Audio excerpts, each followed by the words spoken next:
yang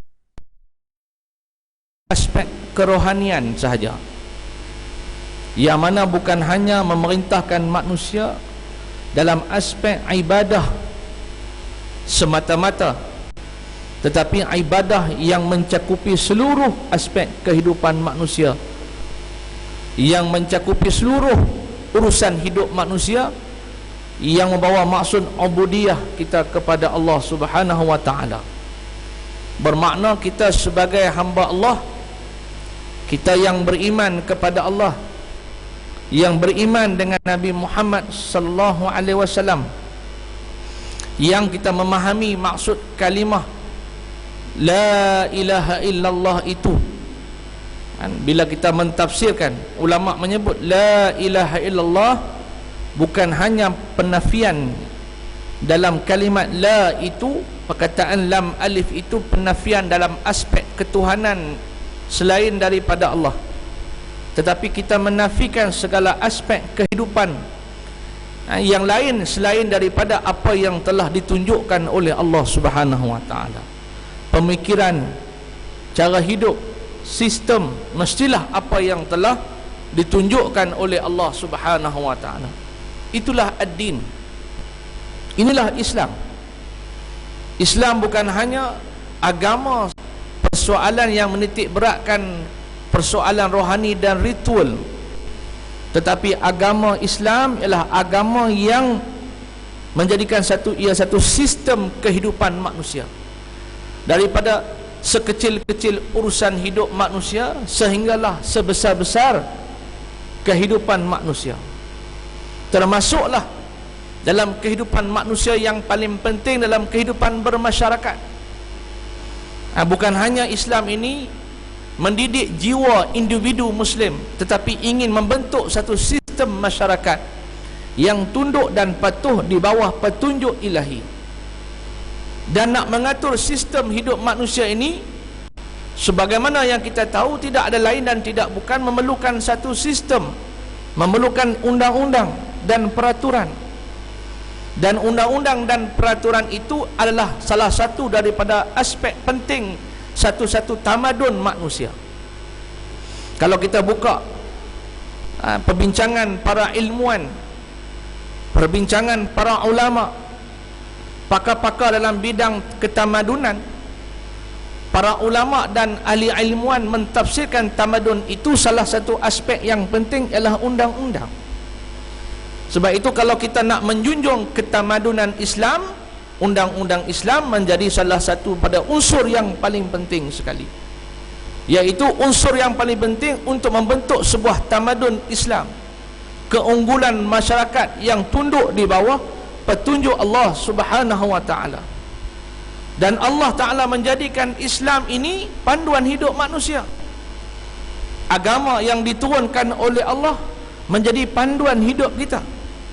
Bukan hanya panduan dalam aspek ibadat, tapi panduan dalam aspek urusan ekonomi, panduan dalam aspek urusan sosial masyarakat, panduan dalam aspek hubungan antara manusia, muamalah antara manusia, panduan bagi aspek dalam soal pentadbiran dan pengurusan ataupun siasah, ataupun dalam bahasa modennya politik. Semua itu telah dipandukan oleh Allah dalam Al-Quranul Karim dan ditunjukkan oleh Nabi sallallahu alaihi wasallam dalam sunnah baginda dan cara hidup baginda, serta yang dilakamkan dalam sejarah sirah Nabi Muhammad sallallahu alaihi wasallam. Muslimin dan muslimat yang dirahmati Allah, oleh sebab itulah salah satu daripada peraturan, salah satu daripada sistem yang termasuk dalam peraturan hidup Islam ini ialah undang-undang Allah Subhanahu wa taala.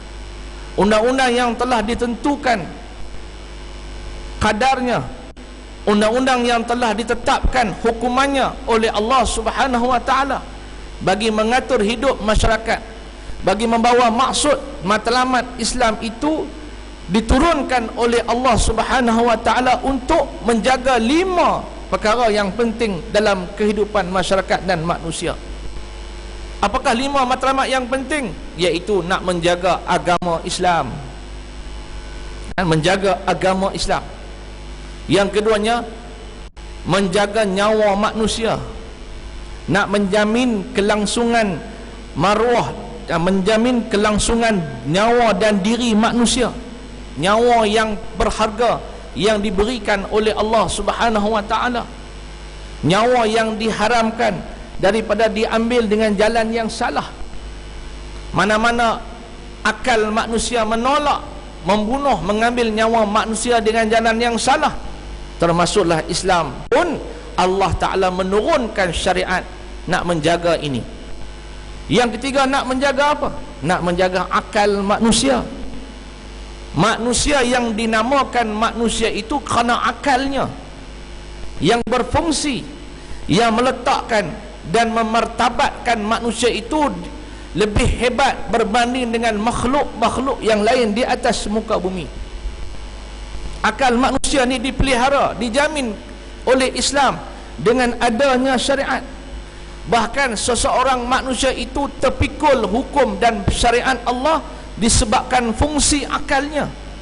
Kalau kita tak ada akal, tak payah semayang. Kalau kita tak ada akal, tak payah tutup aurat. Telanjang pun tak apa ni, jalan keluar jalan ni telanjang pun tak apa, tak ada salah apa. Akal tu memuliakan kita. Kalau kita ni tanpa akal melakukan jenayah, tak disalah, tak dihukum. Kerana akal lah kita terpikul amanah dan tanggungjawab, sama ada urusan dunia maupun urusan akhirat. Yang keempat, nak menjaga apa? Nak menjaga kelangsungan, menjaga maruah diri manusia, menjaga diri, menjaga maruah manusia. Maruah manusia itu perkara yang sangat suci bagi pandangan manusia. Tidak boleh manusia sewenang-wenangnya boleh menjatuhkan ataupun memusnahkan maruah seseorang itu tanpa hak. Tidak boleh dibenarkan, sama ada pada undang-undang Islam maupun pada undang-undang manusia. Yang kelima, Islam Allah Ta'ala turunkan untuk menjaga kepentingan kepentingan zuriat manusia, kepentingan zuriat, harta manusia yang diharamkan diambil dengan jalan yang salah. Nak menjamin hak manusia untuk memiliki harta, dan tidak dibenarkan manusia orang lain mengambil harta dengan jalan yang salah, maka Islam menurunkan satu sistem dan undang-undang untuk menjamin hak ini. 5 matlamat ini dinamakan sebagai maqasid. Matlamat dinamakan sebagai tujuan-tujuan syariat. Maka Islam yang dilihat oleh para ulama, khususnya Imam Syatibi, dalam mengeluarkan pandangan maqasid ini menunjukkan keseluruhan maksud Al-Quran itu yang diturunkan oleh Allah semata-mata nak menjamin 5 perkara ini.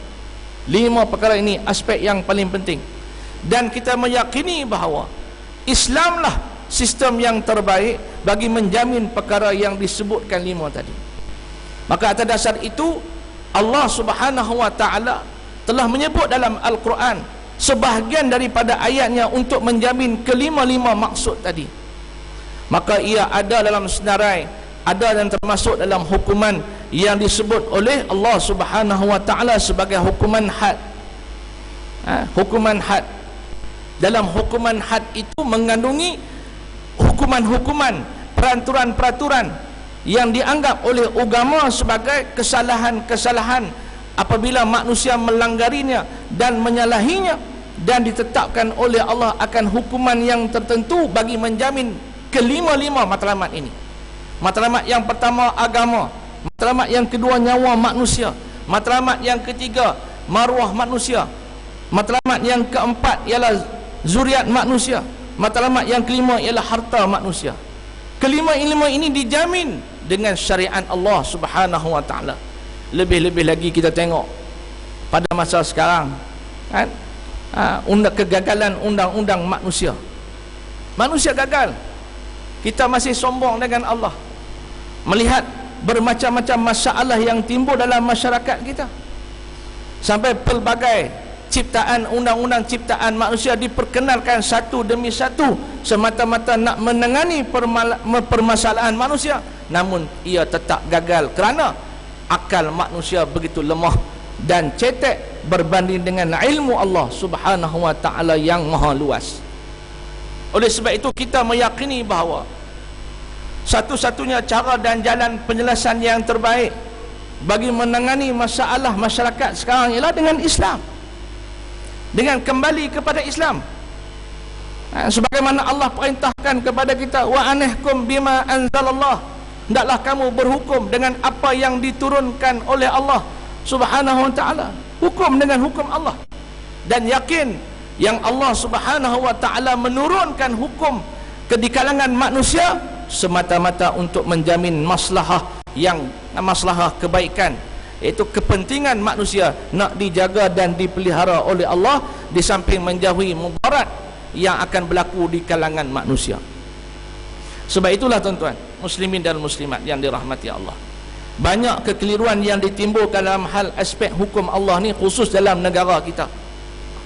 Lebih-lebih lagi dunia sekarang ni amat melihat dan memandang fokus ke arah negara-negara yang bercita-cita benar untuk menegakkan Islam. Dari kalangan musuh-musuh Islam, mereka tidak akan berdiam diri apabila melihat ada di mana-mana pihak di kalangan umat Islam yang bercita-cita untuk menegakkan hukum Allah, tanpa mereka buat propaganda, tanpa mereka buat konspirasi, buat kejahatan bagi mengelirukan umat Islam. Umat Islam semakin melihat bahawa Islam adalah jalan penyelesaian, tapi musuh tidak akan berdiam. Sebagaimana yang kita ketahui pesanan daripada Allah dalam ayat-ayat yang banyak yang diperingatkan oleh Allah tentang musuh tidak akan berdiam diri terhadap umat Islam. Bermacam-macam agenda dibuat oleh musuh supaya kita ni jauh daripada syariat Allah. Bermacam-macam cara mereka cucuk dalam pemikiran umat Islam bagi mengelirukan umat Islam untuk menolak usaha-usaha untuk menegakkan hukum dan Islam secara menyeluruh. Idea-idea yang dilontarkan, pemikiran-pemikiran yang dicampur adukkan, menyebabkan ramai umat Islam melihat Islam ni agama yang tidak sesuai pada zaman ini, termasuklah dalam pelaksanaan hukum syariat Allah Subhanahu wa taala, dengan idea sekularisme. Idea sekularisme menjadi idea yang paling asas yang diletakkan, yang dijadikan sebagai senjata musuh-musuh Islam terhadap umat Islam, sehingga kita bersabar menghadapi idea sekularisme ini, iaitu idea pemisahan di antara agama dengan urusan pemerintahan. Kita berdepan dengan idea ini begitu jauh, begitu lama, berpuluh tahun menghadapi pemikiran ini yang terserap masuk dalam pemikiran umat Islam, yang mana dengan idea sekularisme inilah umat Islam, empire Islam yang terakhir gugur dan jatuh di atas muka bumi ini, dan terbenam dalam pemikiran umat Islam, dan kita berdepan dengannya bertahun-tahun dengan penuh kesabaran. Akhirnya umat Islam semakin sedar sikit demi sikit di atas kesabaran para pendakwah kita, kesabaran para ulama kita, kesabaran para pejuang kita, memahamkan umat Islam tentang Islam adalah agama sistem kehidupan manusia, agama yang syumul, agama cara hidup yang berkaitan dengan seluruh aspek kehidupan. Agama ni tidak boleh diambil secara juzuk-juzuk, tidak boleh diambil secara sikit-sikit, tak boleh diambil secara sebahagian suku-suku. Agama ni mesti diambil secara keseluruhannya. Ya ayyuhallazina amanu dukhulu fi silmi kafah, sebagaimana sebut oleh Allah, wahai orang beriman, masuklah oleh kamu akan Islam secara keseluruhannya. Ini perintah Allah. Kita berdepan dengan masalah ini, nak memahamkan masyarakat supaya melihat Islam ni kena diambil keseluruhannya. Bukan hanya Islam ni diambil hal-hal yang boleh hanya mementingkan ataupun memberikan keuntungan dunia sahaja. Dalam bab ekonomi, yang mementingkan, yang boleh memberikan kepentingan dalam aspek ekonomi, keuntungan kita, maka kita ambil Islam. Dalam aspek apa? Dalam aspek ibadah, dalam aspek syiar, Nak tengok Islam ni, oh nampak indah, nampak canggih, nampak ni buat bangunan yang berupa-rupa Islam sahaja, tapi pengisiannya tak nak Islam. Kalau kita buat bangunan nak keindahan Islam, nak ambil suasana Cordoba, nak ambil suasana empire Islam, nak ambil rupa masjid-masjid, istana-istana raja-raja Islam dahulu, nak ambil tiru rupa Taj Mahal, semua nak ambil Islamik, tapi Islam pengisiannya tidak mau ambil. Ni sikap-sikap sebegini kita berdepannya berpanjangan bertahun-tahun untuk menyedarkan masyarakat Islam tidak boleh diambil sekadar demikian. Islam ini mestilah diambil keseluruhannya. Sebab itulah mutaakhir ini alhamdulillah ada usaha kita untuk nak memartabatkan Islam. Kita nak memartabatkan hukum Allah, meninggikan syariat Allah. Kita tak nafikan kita ni sudah mengamalkan undang-undang ciptaan barat berpuluhan tahun sejak daripada merdeka. Payah nak cabut akar yang sudah terbenam dalam bumi ni. Payah nak cabut dah, tumbuh balik kerana banyak akar yang berselerak di bawah tu. Susah kita nak cabut. Susah kita nak memahamkan. Kita nak cabut akar yang sudah ditanam lama, kemudian kita nak tanam pula dengan tanaman yang baru, memang payah. Tapi kita buat dengan penuh kesabaran, dengan penuh teliti, kita buat dengan penuh kesungguhan dan keyakinan bahawa Allah Subhanahu wa ta'ala pasti akan menolong hamba-hambanya yang akan menolong agama Allah Subhanahu wa ta'ala. Kita yakin. Sebab itu kita kena mengambil inisiatif untuk bersama dan menyokong usaha untuk mengkanunkan enactment jenayah hudud yang akan dibuat di sebahagian negeri bermula dengan di Kelantan, insya-Allah. Kita kena sokong. Kita kena sokong. Kerana ini adalah satu usaha yang baik. Yang nak melihat bahawa kita ni bukan hanya menerima dalam Islam ini, agama yang Islam ni kita nak ambil lah ibadat, tapi kita nak jadikan ia Islam yang menjadi sistem syariat, yang menjadikan sistem kehidupan masyarakat yang sempurna, insya-Allah tuan-tuan. Jangan pula kita menjadi lidah-lidah bagi orang kufar. Jangan pula kita menyambung lidah-lidah orang yang munafik.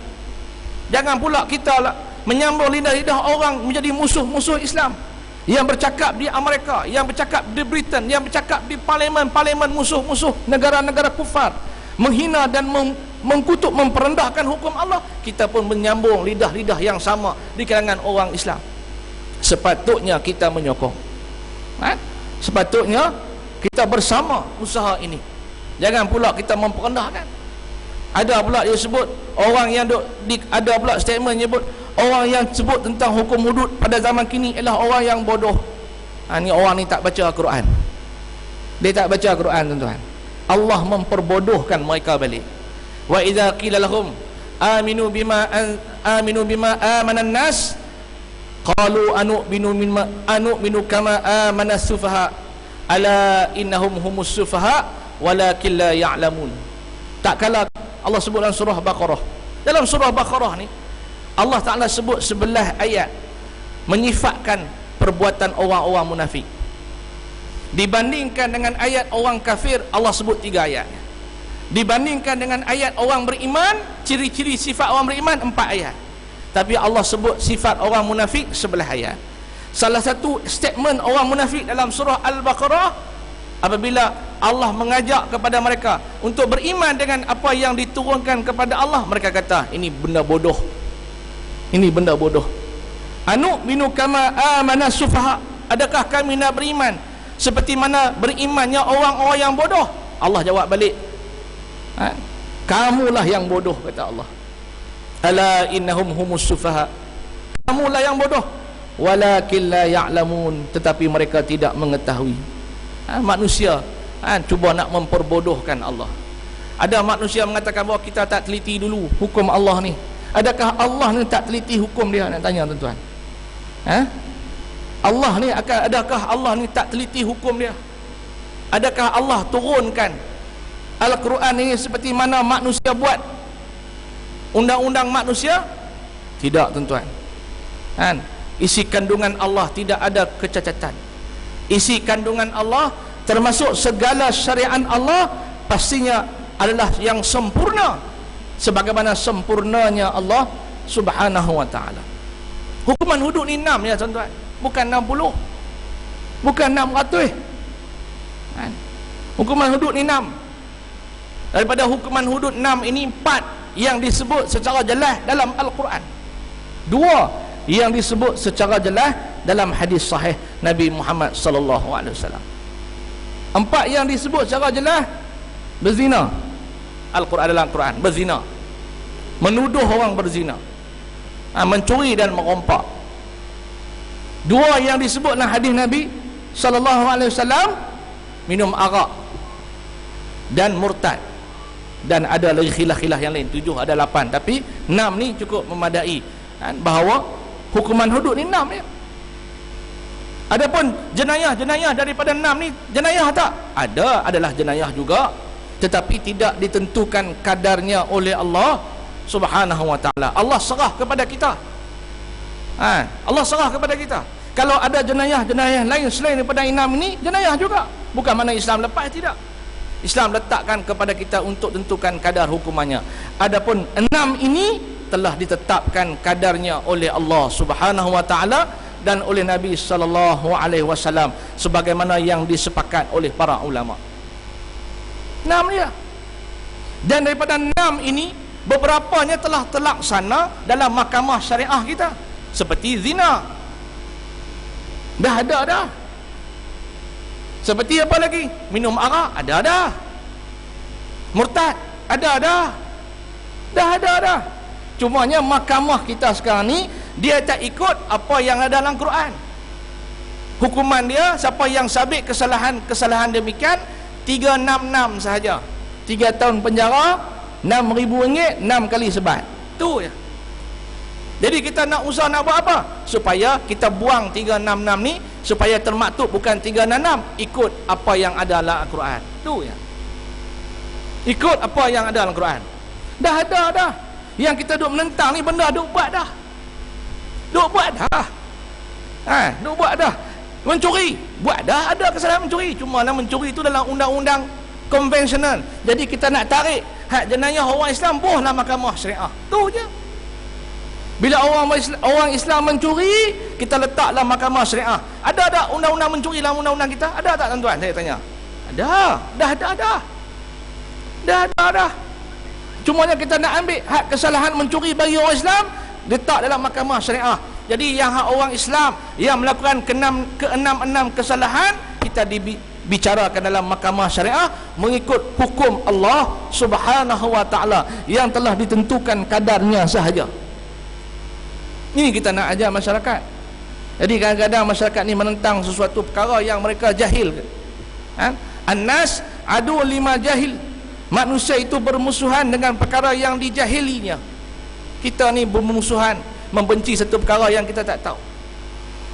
Melenting tak pasal-pasal. Melenting kita, melompat-lompat marah kita, mana boleh, tak sesuai. Nanti masalah orang Melayu, orang Islam macam mana, orang bukan Islam macam mana? Tuan-tuan, jawapan orang Islam dengan bukan Islam mudah sahaja. Segala bentuk peraturan Islam dan syariat Islam tidak dikenakan ke atas bukan Islam. Sebagaimana semahyang ni, semahyang kita ni wajib tak kat orang kafir ni, Cina sebelah ni? Mereka kena mai tak? Tak kena. Tak kena mai. Dia tak kena. Tutup aurat tu. Jiran India kita tu kena tutup aurat tak? Dia pakai baju kelawak jalan tepi jalan. Kena tak tutup aurat? Tak kena, pasal dia bukan Islam. Termasuklah hukum Allah Subhanahu wa taala. Dia tak kena ke atas orang bukan Islam. Ditimbul lagi persoalan, undang-undang kita ni unhuman, tidak berperi kemanusiaan. Orang yang bawa berapa 100 gram ke atas, ke 500 gram ke atas dadah, kena hukuman gantung sampai mati. Ada orang cerita salah seorang execute yang azan silakan azan.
Allah.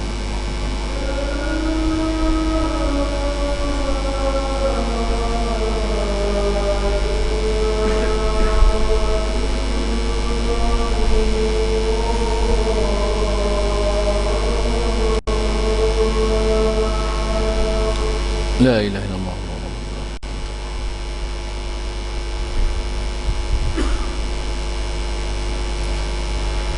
Muslimin dan muslimat yang dirahmati Allah, disebut terakhir ni sebut tentang hukuman hudud ni unhuman, tidak berperi kemanusiaan.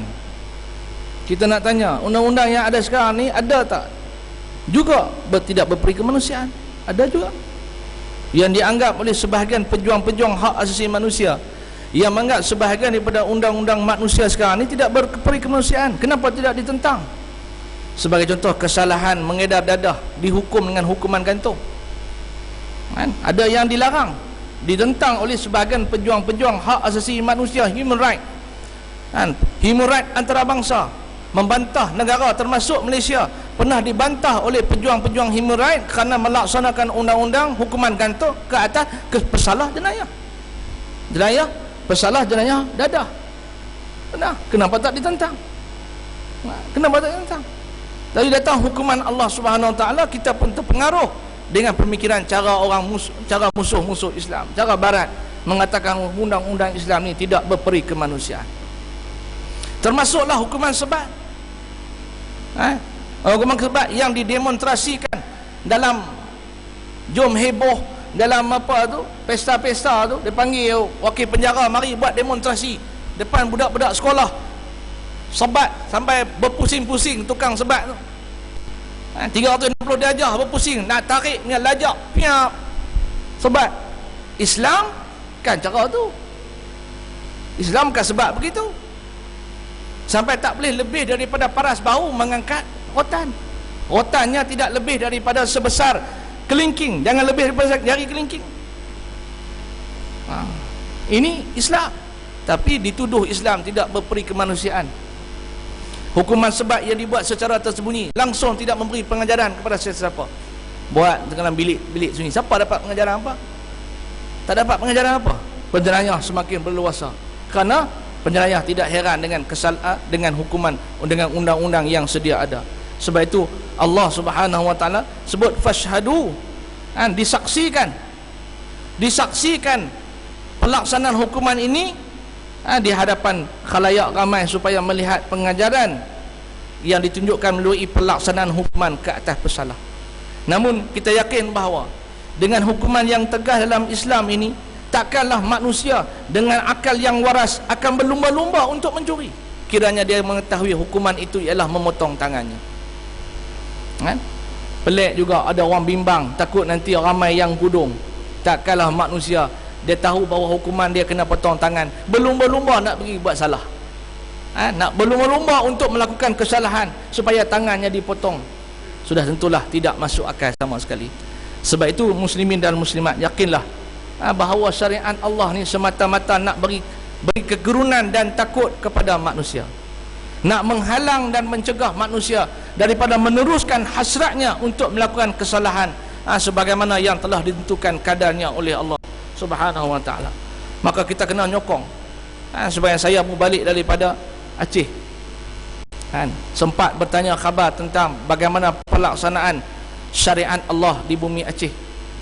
Saya bertanya kepada masyarakat sana, termasuklah Pak Gad, polis-polis yang menjaga keselamatan bandaraya Bandar Aceh selepas diberikan autonomi oleh kerajaan Indonesia supaya kerajaan Aceh boleh melaksanakan hukuman syariat. Saya tanya, macam mana Pak, ini negeri Aceh ni sudah masih ada rampok-rampok? Tidak ada, dia kata. Sudah aman, dia kata. Sudah aman, dia kata. Alhamdulillah, dia kata. Dia bawa mesin besar tapi dia kata sudah aman.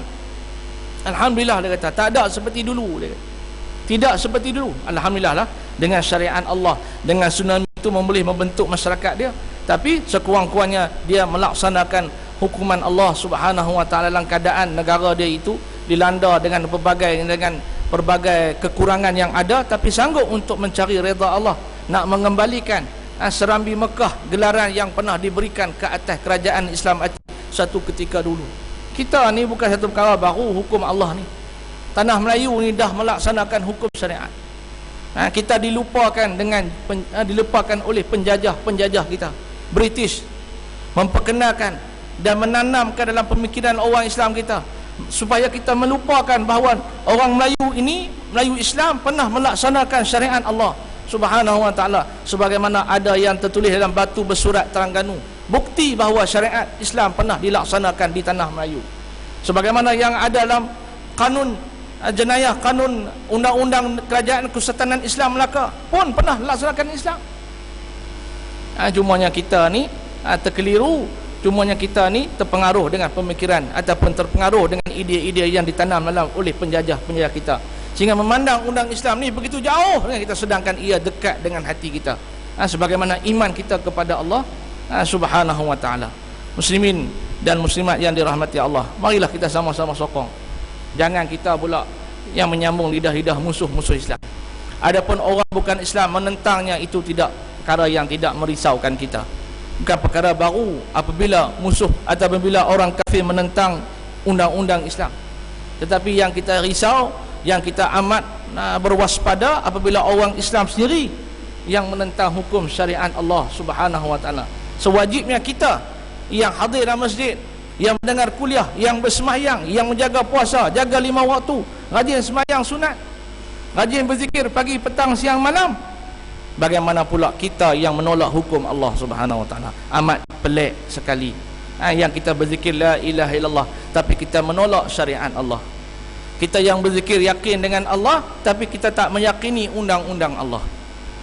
Kita yang mengatakan kita yakin dengan hari akhirat, yakin dengan redha Allah, yakin dengan keberkatan Allah, yakin dengan rahmat Allah, tapi kita tak yakin dengan maslahah yang dijanjikan oleh Allah dengan pelaksanaannya hukum syariat Allah. Berbagai-bagai kadang-kadang orang Islam ni menggunakan istilah-istilah canggih untuk mengelirukan orang Islam.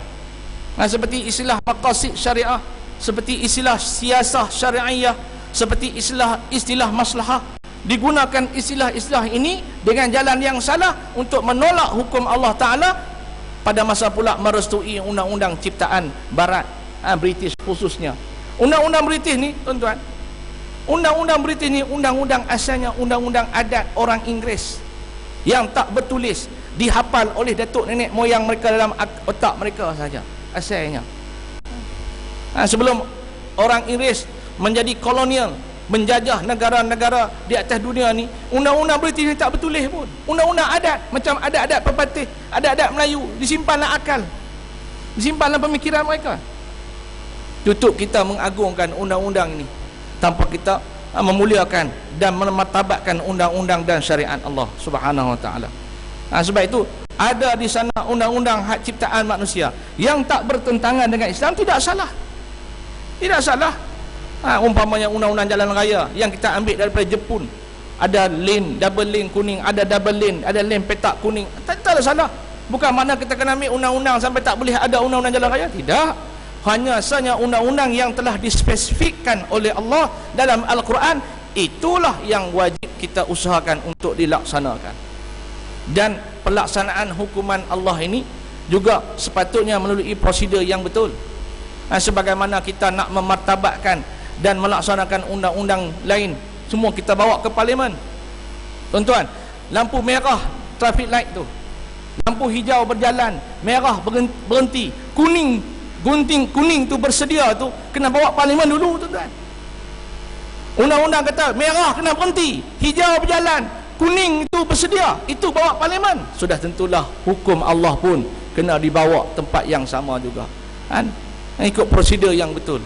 Jadi insya-Allah doakan, marilah sama-sama kita mendoakan supaya usaha ini, usaha ini ada kebaikannya buat umat Islam dan diberikan pertolongan oleh Allah Subhanahu wa ta'ala. Doakan, pakai doa, tuan-tuan. Yakinlah bahawa kalau jadinya ini, ia akan menjadi satu contoh yang terbaik. Dan ketahuilah, Brunei yang melaksanakan hukum sekarang ni, hukum hudud, diambil daripada Kelantan. Saya diberitahu sendiri oleh oleh Menteri Besar Kelantan, bagi tahu bahawa undang-undang yang dilaksanakan hudud dilaksanakan di Brunei diambil daripada, diambil sebahagiannya daripada Kelantan. Diambil daripada Kelantan, diambil contoh daripada Kelantan. Alhamdulillah. Tapi kita pula tak nak buat. Orang lain ambil undang-undang kita buat. Orang lain ambil undang-undang yang kita usahakan mereka buat di negara mereka. Maka dengan sebab itulah sama-sama kita memartabatkan hukum Allah. Ia sebahagian daripada iman kita. Kita bimbang sebagaimana yang disebut oleh Allah Subhanahu wa taala dalam Al-Quran. Allah Taala mengulang 3 ayat. Man lam yahkum bima anzalallah. Siapa yang tidak berhukum dengan apa yang telah diturunkan oleh Allah, Allah Taala menyifatkan mereka dengan 3 sifat. Faulaika humul kafirun. Sama ada dia orang kafir. Yang keduanya Allah mengulang, faulaika humuz zalimun. Dia orang yang zalim. Yang ketiga, faulaika humul fasiqun. Orang yang fasik. 3 tu ya. 3 tu ya tuan-tuan. Pertama orang yang zalim, yang orang kafir, orang yang zalim ataupun orang yang fasik. Tu aja. Jadi janganlah kita dengan hak kita semayang tungging langgang pagi petang siang malam, berpuasa sunat Isnin dan Khamis, baca Quran khatam setiap bulan, puasa sunat Isnin Khamis, umrah 3-4 kali, haji 2 kali, tup-tup tidak menyokong hukum Allah. Pelik sungguhlah. Hak ni pelik. Tak patutnya begitu dengan sifat kita orang yang meyakini dengan Islam, meyakini dengan perintah-perintah Allah Subhanahu wa taala. Sekadar itulah mudah-mudahan kita mendapat manfaat bersama. Yang baik itu sempurna daripada Allah Subhanahu wa taala. Dan untuk akhir saya nak maklumkan di luar sana, di belakang sana ada sahabat kita tolong menjualkan buku panduan solat dengan cara yang mudah yang akan diagihkan di Sabah dalam misi dakwah saya akan pergi ke Sabah dalam misi dakwah ke pendalaman Sabah pada 9 hari bulan April nanti. Dan dalam misi tersebut kita akan mengagihkan buku panduan solat cara mudah kepada penduduk Islam di pendalaman, yang mana buku itu akan dijual kepada tuan-tuan dengan tujuan wakaf. Di siapa yang nak mewakafkan buku tersebut ada dengan harga RM30 satu set. Jadi bolehlah tuan-tuan berurusan selepas solat nanti, insya-Allah. Mudah-mudahan ilmu daripada buku tersebut dimanfaatkan oleh orang di sana, lalu tersebarnya Islam dan berkembangnya Islam di bumi Sabah, insya-Allah, yang sedang permintaan kepada Islam sekarang ni seperti cendawan tumbuh selepas hujan. Jadi marilah sama-sama kita sokong. Kita Sarawak ni pula masalah orang Islam dah semakin kurang daripada 30%. Dalam keadaan itu banyak halangan-halangan dibuat terhadap pendakwah daripada masuk ke Sarawak. Sabah alhamdulillah. Jadi tuan-tuan doakanlah jangan sampai kita pula mengabaikan saudara-saudara muslim kita sehingga mereka dimurtadkan, mereka diubah agama mereka daripada agama kita, agama yang suci iaitu Islam. Jadi insya-Allah mudah-mudahan berkat tuan-tuan menderma dan mewakaf ni Allah Taala berikan kebaikan buat kehidupan tuan-tuan muslimin dan muslimat. Sekadar itulah, wabillahi taufiq wal hidayah. Wassalamualaikum warahmatullahi taala wabarakatuh. Subhanakallah wa bihamdika asyhadu an la ilaha illa anta wal 'asnal insana lafi khusr ila alladziina aamanu wa 'amilus shalihaat wa tawassaw bil haqq wa tawassaw. Bismillahirrahmanirrahim. Alhamdulillahirabbil alamin. Allahumma shalli ala sayyidina Muhammad wa ala alihi wa sahbihi ajma'in. Allahumma 'allimna ma jahilna wa 'allimna ma yanfa'una wanfa'na bima 'allamtana wa zidna 'ilma. Allahumma ja'alna minal ladzina yastami'una al-qawla fayattabi'una ahsanah. Wa sallallahu ala sayyidina Muhammad walhamdulillahirabbil alamin. Taqabbalallahu minna wa minkum.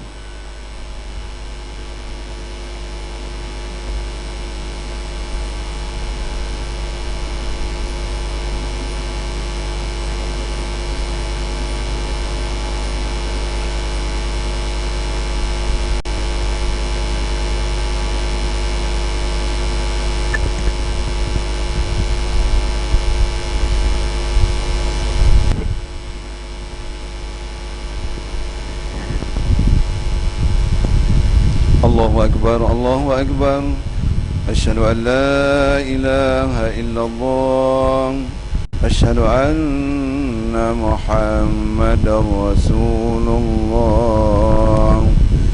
Hayya 'alas salah, hayya 'alal falah. Qad qamatis salatu, qad qamatis salah. Allahu Akbar, Allahu Akbar. La إله إلا الله.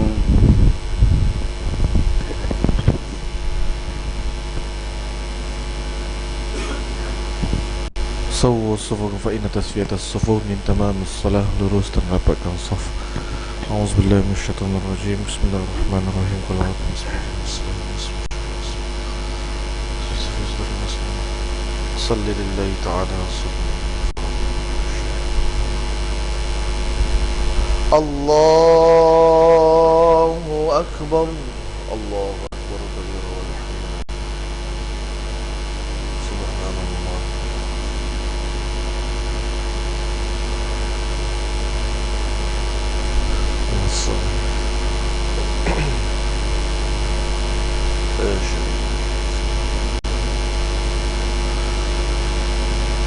Bismillahirrahmanirrahim. Alhamdulillahi Rabbil Alamin. Ar-Rahmanir Rahim. Maliki Yawmiddin. Iyyaka na'budu wa iyyaka nasta'in. Ihdinas siratal mustaqim. Siratal ladzina an'amta 'alaihim ghairil maghdubi 'alaihim waladdallin.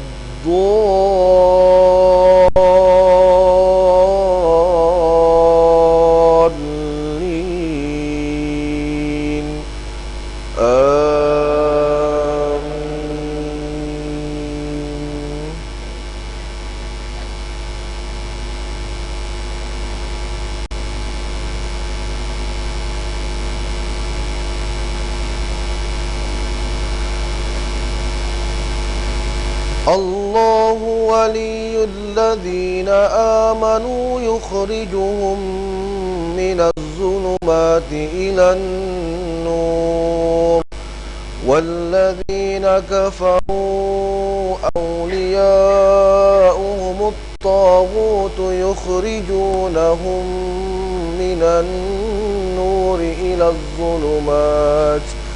Ulaika ashabun nari hum fiha khalidun. Alam tara ila alladhi hajja Ibrahim fi rabbih an ataahu Allahul mulk إذ قال إبراهيم ربي الذي يحيي ويميت قال أنا أحيي وأميت قال إبراهيم فإن الله يأتي بالشمس من المشرق فأت بها من المغرب فبهت الذي كفر والله لا يهدي القوم الظالمين. الله أكبر.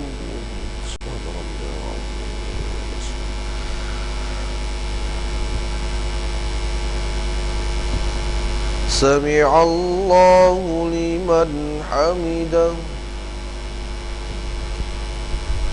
الله أكبر.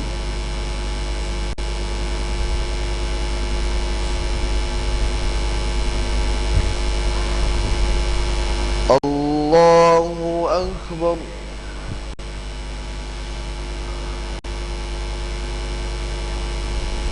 الله أكبر.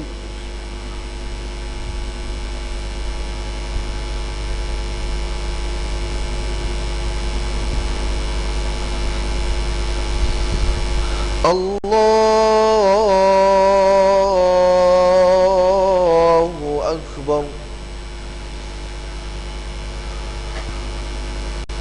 بسم الله الرحمن الرحيم. الحمد لله رب العالمين. الرحمن الرحيم مالك يوم الدين إياك نعبد وإياك نستعين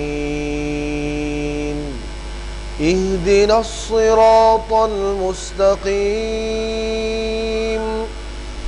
صراط الذين أنعمت عليهم غير المغضوب عليهم ولا الضالين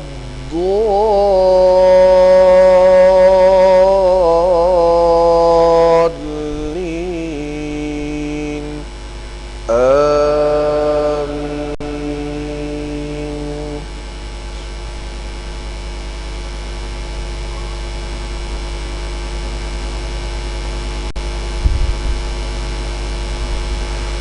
بسم الله الرحمن الرحيم إذا جاء نصر الله والفتح ورأيت الناس يدخلون في دين الله أفواجا فسبح بحمد ربك واستغفره إنه كان توابا. الله أكبر. سبحان الله.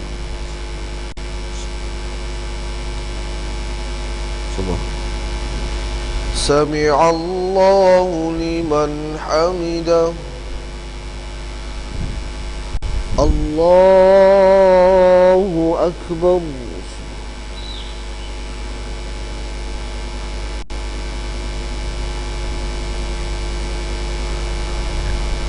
الله أكبر.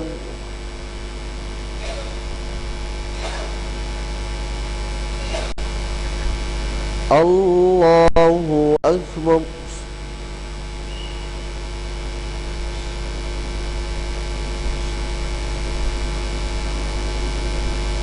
الله أكبر.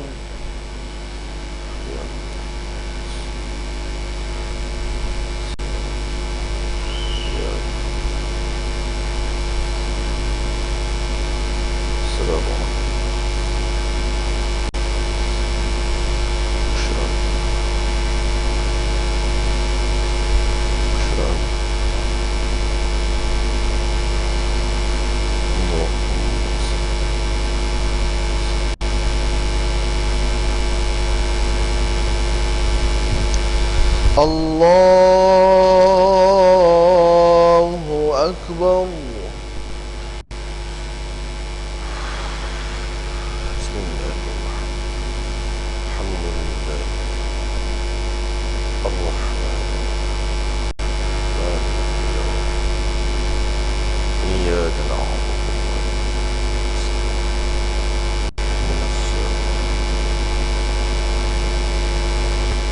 صراط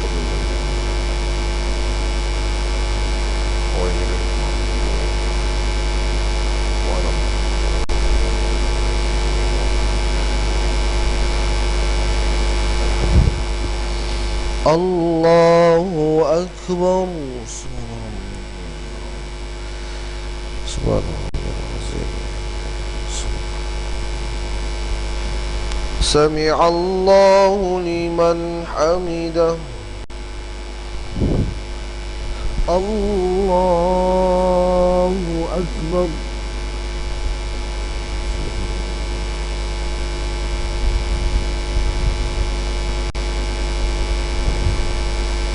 الله أكبر.